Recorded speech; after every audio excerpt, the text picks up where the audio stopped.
اللهم صل وسلم وبارك على سيدنا محمد. حبايبي انا ولا عزت ورجعت لكم بفيديو جديد. هعمل لكم النهارده بيتزا عالميه زي بتاعه المحلات واحلى كمان. بس تعالوا نشوف يلا هنعملها ازاي. بس مننساش اللايك والشير والاشتراك في القناه. بصوا بقى جمالها عامل ازاي. يلا تعالوا نشوف اسرارها ايه وهنعملها ازاي. شايفين الجمال والحلاوه.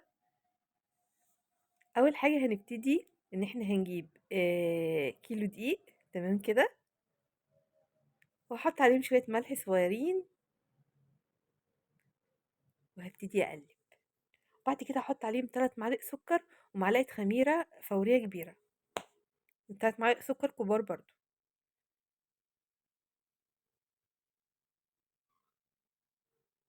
وبعدين احط عليهم كوبايه زبادي صغيره. الكوبايه دي كانت كبيره فانا اخدت نصها بس. كوبايه زبادي صغيره من العاديه خالص.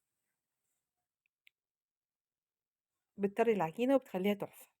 وبعد كده هنزل بالميه شويه شويه. خلاص انا مش عايزاها عجينه طريه قوي. عايزاها عجينه يعني لا هي يابسه قوي ولا هي طريه قوي. ما بينهم كده. تمام ما تطرهاش اوفر ولا سيبيها يابسه قوي. بس إلى حدٍ ما شادة، يعني معاكِ شوية. خلاص. بعد ما عجنتهم قمت حاطة لها إيه، ربع كوباية زيت ويُفضّل زيت زيتون. لو عندِك أي زيت تاني ما فيش مشكلة خالص. وأعجنها شوية وبعد كده هافردها وأتني فيها كده شوية عشان يبقى ليها عرق.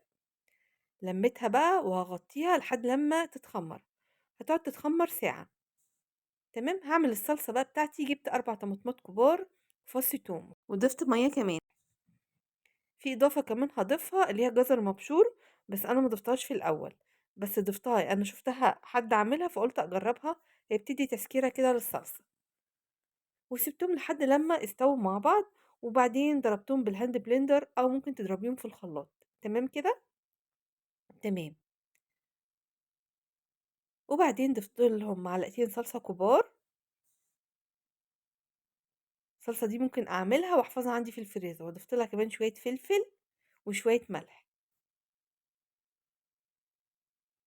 وكمان ضفت لها شوية زعتر. وشوية زيت زيتون. يفضل طبعا زيت زيتون. لو ما عندكيش تستخدمي اي نوع زيت تاني. وبعدين ضفت لها كمان شوية سكر. تمام كده. ممكن بديل السكر ممكن معلقة عسل ابيض او سكر زي ما قلنا وممكن كاتشب. وكمان الجزر بيدي تسكيرة كده ليها بتبقى حلوة قوي. هي كده خلصت معايا الصلصة.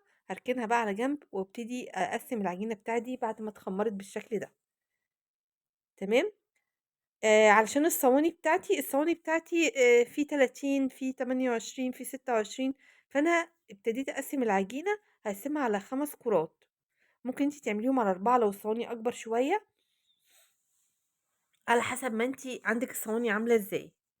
تمام. أنا عملتهم 4 قد بعض وواحدة صغيرة شوية. وبدأت إيه أفردها بالشكل ده. تمام.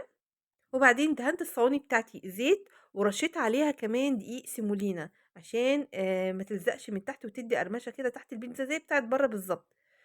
وبدأت أعمل لها حروف بالشكل ده. أفردها وأعمل لها حروف. خلاص. وتحشيها بقى بالحشوة اللي عندك. وكمان خرمتها كده من النص. حطيت بقى الصلصة اللي أنا عاملاها تحفة جدا وريحتها تحفة. لازم تجربوها بجد. تمام.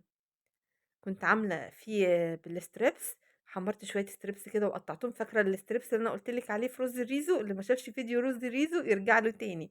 ممكن برضه أحتفظ بكام قطعة كده أعمل بيهم وصفة زي كده. وحطيت شوية فلفل ألوان وشوية جبنة موتزاريلا صغيّرين. وبعدين هارجع أحط الجبنة موتزاريلا تاني بس بعد ما أدخّلها الفرن. البيتزاية التانية بقى عملتها بالسلامي. نفس الكلام وحطيت سلامي أهو.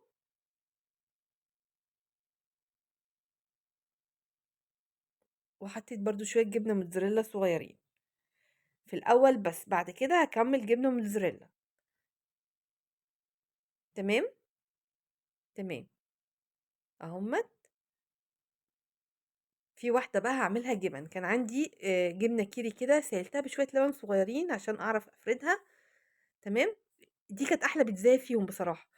كان عندي كمان مشكِّل جبن رومي على شيدر قمت حطاهم برضو بالشكل ده، واحط على الوش كمان موتزاريلا. تمام كده، دي كانت احلى بيتزا فيهم بجد، كانت تحفه جدا.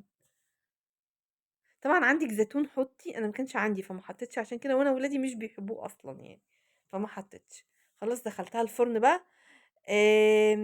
بيدخليها احسن مش على الشبكه، زي دخليها من تحت. بص اول ما اخدت لون من تحت كده وبدات تستوي، انا هبتدي احط الجبنه الموتزاريلا على الوش.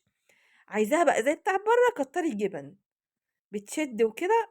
كل ما كترتي في الجبن كل ما هتطلع معاكي ايه، دسمه وزي بتاع بره واطعم وكده. ده غير العجينه. تمام، الجبنه الموتزاريلا بالذات تتوصي بيها شويه، افرديها كده في كل حته عشان تنتشر. وبعدين هندخلها الفرن تاني، الجبنه تسيح وتاخد ايه لون من فوق، شايفين بقى؟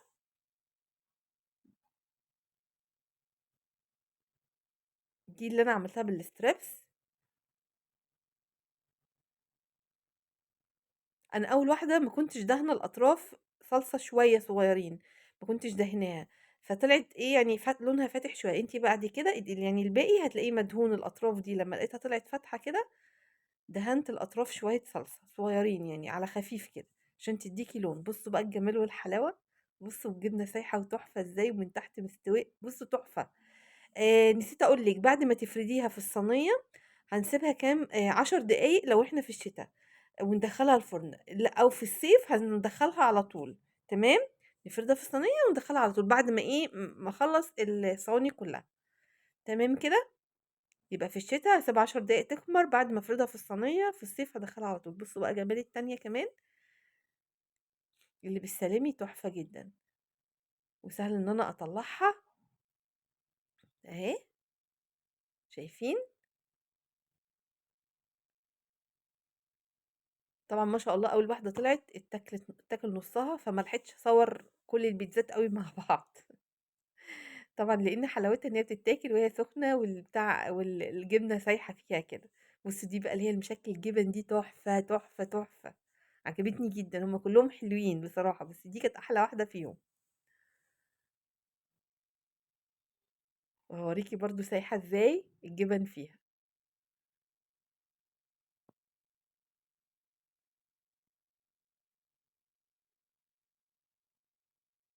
شايفين؟ اهي تحفه جدا، والجبنه سايحه كانت سخنه جدا يا جماعه، ما كنتش عارفه امسكها بجد. من احلى احلى مره عملت فيها بصراحه البيتزا، من احلى المرات يعني.